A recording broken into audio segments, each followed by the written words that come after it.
মধ্যপ্রাচ্যের ঝলমলে স্বপ্ননগরী দুবাই, যেখানে আকাশচুম্বী অট্টালিকা, বিলাসবহুল হোটেল আর ২৪ ঘন্টার আলোকিত জীবনযাত্রাই পরিচয়ের মূল ভিত্তি। সেই শহরেই নেমে এসেছে যুদ্ধের ছায়া। যুক্তরাষ্ট্রের সঙ্গে ঘনিষ্ঠ অবস্থান ও আঞ্চলিক কৌশলগত সমন্বয়ের জেরে ইরানের ক্ষোভের কেন্দ্রবিন্দুতে পড়েছে উপসাগরীয় এই অর্থনৈতিক হাব।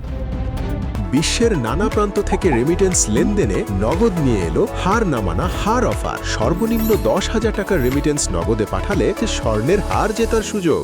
ইরানের পক্ষ থেকে ড্রোন ও ক্ষেপণাস্ত্র হামলার হুমকির পর দুবাই সহ সংযুক্ত আরব আমিরাতের বিভিন্ন এলাকায় নিরাপত্তা জোরদার করা হয়েছে। আকাশে প্রতিরক্ষা ব্যবস্থার সক্রিয়তা, সাইরেনের শব্দ আর টান টান সতর্কতা সব মিলিয়ে বদলে গেছে শহরের চেনা ছন্দ। পর্যটকদের ভিড়ে মুখর শপিং মল, সমুদ্র তীর আর বিলাসবহুল রিসোর্টগুলোতেও দেখা গেছে উৎকণ্ঠা।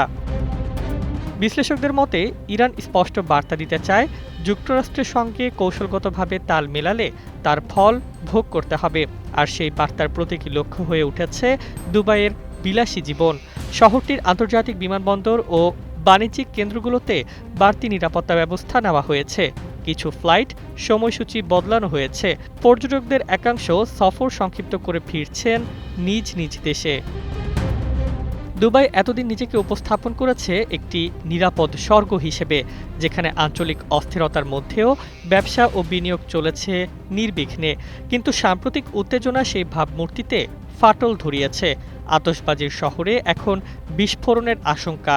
উৎসবের আলোয় মোড়া স্কাইলাইনে ভেসে বেড়াচ্ছে অনিশ্চয়তার ছায়া। যদিও কর্তৃপক্ষ বলছে প্রতিরক্ষা ব্যবস্থা অত্যন্ত শক্তিশালী এবং পরিস্থিতি নিয়ন্ত্রণে রয়েছে, তবু সাধারণ মানুষের মনে প্রশ্ন, এই সংঘাত যদি আরও বিস্তৃত হয় তবে কি দুবাই তার বিলাসী নিরাপত্তা ইমেজ ধরে রাখতে পারবে? মধ্যপ্রাচ্যের ভূরাজনীতির টানাপোড়েনে এখন পরিষ্কার, যুদ্ধ শুধু সীমান্তে সীমাবদ্ধ থাকে না, তা পৌঁছে যায় বিলাসের শহরেও।